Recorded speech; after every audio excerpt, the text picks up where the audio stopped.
ባሏ ከሌላ ሴት ጋር ሲማግጥባት አየችው፣ ግን ልታጋልጠው አልፈለገችም። እንደውም ወደ ቤት ከሄደች በኋላ ልጅ መውለድ እንደምትፈልግ ነገረችው። ልጅ ትዳሯን የሚያድንላት መስሏት ነበር፣ ግን ባሏ በጣም ተናደደ። በንዴትም መሬት ላይ ገፍትሮ ወረወራት። ያኔ ሚስትም የባሌ ነገር በቃኝ አለች። ከዛም ዋጋ ልታስከፍለው ወሰነች።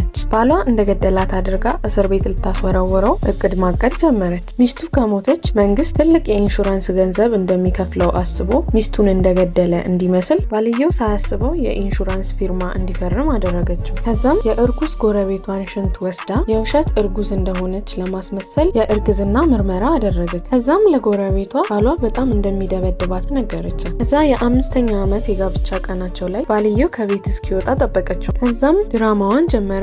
የራሷን ደም በእቃ ቀድታ አስቀመጠች። ከዛም ደሟን ካቢኔቶቹ ላይ አንጠባጠበች። ከዛ ደግሞ መሬት ላይ ደፋችው። ባሏ እሷን ከገደለ በኋላ ያጸዳው እንዲመስል ደሟን በጨርቅ አጸዳችው። ከዛ በኋላም ዱላ አነሳችና ደሙን አስነካችው። እሷን ደብድቦ የገደለበትን እንጨት ያቃጠለው እንዲመስል እሳት ውስጥ ጨመረች። ከዛም ዲያሪዋን ኦቨን ውስጥ ጨመረች። ዲያሪዋ ላይ ለ1 ዓመት ያህል ስትጽፍ ነበር። በጣም እንደሚጨቁናት አድርጋ ነበር የጻፈችው። የውሸት ታሪክ ነበር የጻፈችው። ከዛም ኦቨን ውስጥ ጨመረችውና ሊያቃጥለው የሞከረ እንዲመስል አድርጋ በትንሹ አቃጠለችው።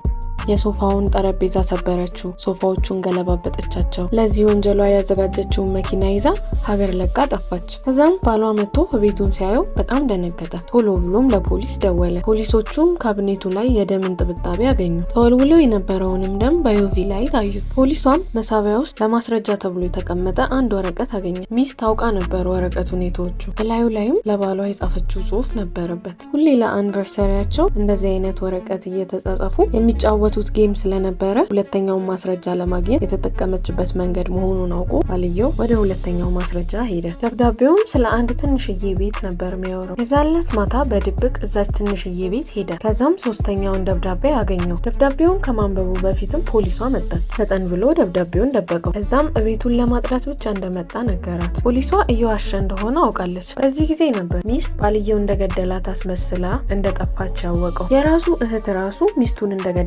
ማሰብ ጀምራ ነበር። ምክንያቱ ደግሞ መግለጫ እየሰጠ በነበረበት ሰዓት ድንገት ስቆ ስለነበር ሚስቱ ተገደለች በተባለ ማግስት እንዴት ይስቃል ብለው ሁሉም ሰዎች ግራ ተጋብተው ነበር። ራሱን መከላከል አልቻለም ነበር። የደም ምርመራውም ውጤቱ መጣ። ደሙም የሚስቱ እንደሆነ ተረጋገጠ። ሚስት ጠፍታ ስለነበረ የግድያ ሙከራ ተብሎ ነገሩ ተደመደመ። ከዛም ባሏ ለሚስቱ የጸሎት ፕሮግራም አዘጋጀ። ከዛ በኋላም ስለሷ አሟሟት የሚያውቅ አንድ ሰው እንኳን ቢሆን ማስረጃ እንዲያቀርብ ህዝቡን መለመን ጀመረ። እናም ከፖሊሶች ጋር ተባብሮ የሚስቱን የግድያ ሁኔታ እንደሚከታተል እና ንጹህ መሆኑን እንደሚያረጋግጥ ተናገረ። ሰዎችም በንግግሩ በጣም ልባቸው ተነካ።